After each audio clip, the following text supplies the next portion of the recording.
Sei que o senhor tem livros sobre teoria geral do Estado. Queria perguntar e nação é um dos elementos importantes da noção de Estado. O que faz o Brasil, o que torna o Brasil uma nação? Bem, quer dizer, na doutrina constitucional, quer dizer, uma nação existe como se tem nação no sentido jurídico, não nação no sentido de cultura, de povo, mas nação no sentido jurídico. A existência de território, existência de povo, existência de poder. Esse tripé é que faz o Estado, é que faz uma nação. Isto é, o poder, porque pode impor regras, e essas regras seriam as regras que vão comandar aquela nação de acordo com a vontade do povo. Entende? E, evidentemente, se eu tenho território, onde eu posso estar? Durante a Segunda Guerra Mundial, alguns governos foram instalados fora. Por exemplo, De Gaulle criou o governo da França fora. Na Tchecoslováquia, Benes criou um governo da Tchecoslováquia no exílio. Não tinha força nenhuma. Que faltava o território. O território é fundamental. Então, isso é que cria juridicamente, entende, o Estado e, evidentemente, a nação do ponto de vista jurídico.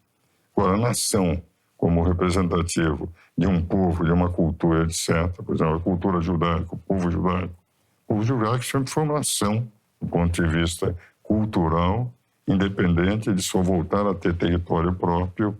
Aí deu um momento em que, em 1946, a ONU concordou com Oswaldo Aranha, o nosso Oswaldo Aranha, lá, com a criação do Estado de Israel, isso na presidência da Assembleia da ONU. O que vale dizer? Esse é o conceito jurídico. Agora, o que nós vemos é o seguinte: há um autor inglês, o Hart, que tem um livro famoso, Concept of Law, ele mostra que, mesmo quando uma nação é dominada por um país começa a dominar, o conceito de soberania é um conceito inerente à nação.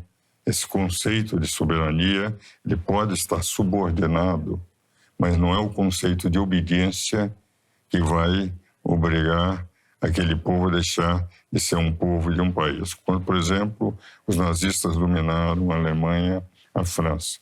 Nem por isso a França deixou, sem ter soberania, porque ela era obrigada no governo de Vichy a obedecer em tudo o governo de Hitler. Ela não tinha obediência própria, não tinha soberania própria, não definia o seu próprio poder. O poder era definido pelos alemães.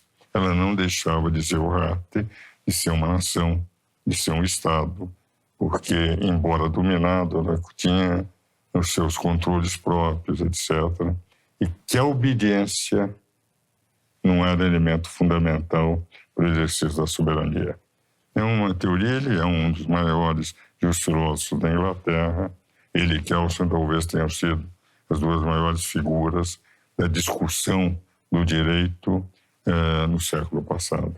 Mas a minha pergunta tinha o objetivo de tentar encontrar uma razão de unidade e de união em torno de uma sociedade que hoje parece tão fraturada, tão dividida entre questões políticas. Eu acho que no Brasil há uma divisão de ideologias, etc.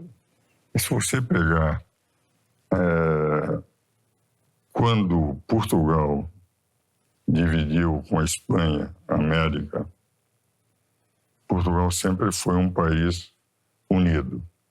Isto é, para poder enfrentar mouros espanhóis permanentemente, se eles não tivessem um regime forte, garantindo, e não os nobres mais fortes que os reis, como aconteceu muito na Idade Média, Portugal não sobreviveria. Desde Afonso Henriques tem reis fortes, nobres subordinados, etc. E esse conceito de unidade que caracterizou Portugal, quando Portugal veio para o Brasil, conquistou o Brasil, dividido pelo Tratado de Tordesilhas, a nação brasileira, com todas as diferenças de região, etc., foi uma única nação. Portugal, a América Portuguesa só tem um país. Agora, a Espanha sempre foi dividida em reinos. Isabel e Fernando, quando uniu os diversos reinos, mesmo assim, até hoje nós sentimos que aqueles reinos da Idade Média continuam. Os bascos lutam contra o governo central, os catalães lutam contra o governo central, o que vale dizer resultado. Eles trouxeram essa divisão para a América. Enquanto que a América Portuguesa é uma só, a América Espanhola é pulverizada numa série de países. Então, esse conceito de nação está inerente a nós, os brasileiros. Se pode perceber, por exemplo, no Jogo Brasil, o futebol, do norte ao sul, todo mundo quer. Essa divergência ideológica é algo que passa.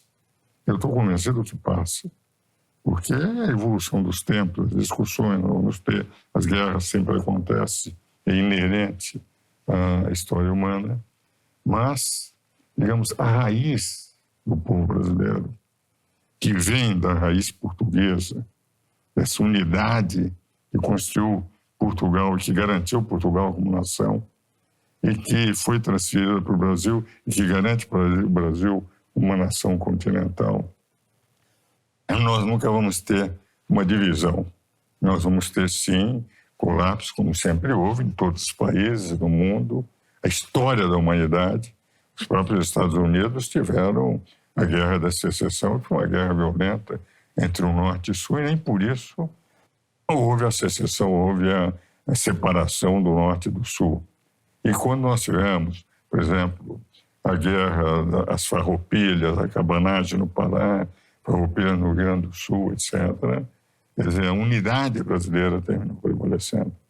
Então, eu sou, em relação à nossa unidade, um otimista, nada obstante um momento meio complicado com que o Brasil está passando, em que as ideologias são colocadas com tal violência, e isso nem me preocupa para a eleição que nós vamos ter pela frente, o Bruno, porque nós vemos o seguinte, entende?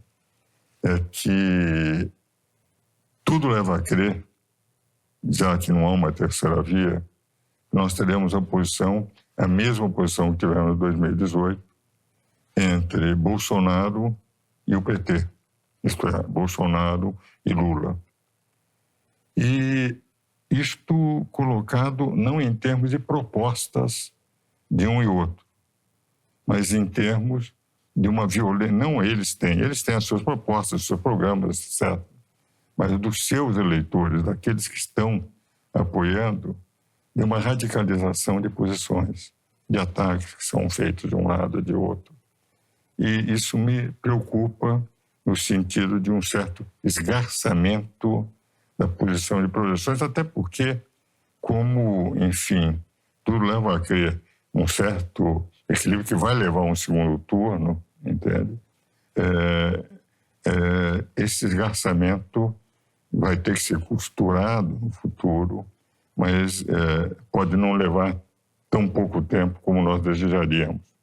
Porque no momento em que se põe com uma contestação permanente entre duas correntes, mas com um choque ideológico que se radicaliza, é evidente que qualquer um que é eleito passa a ter também uma oposição radicalizada, o que dificulta qualquer governo.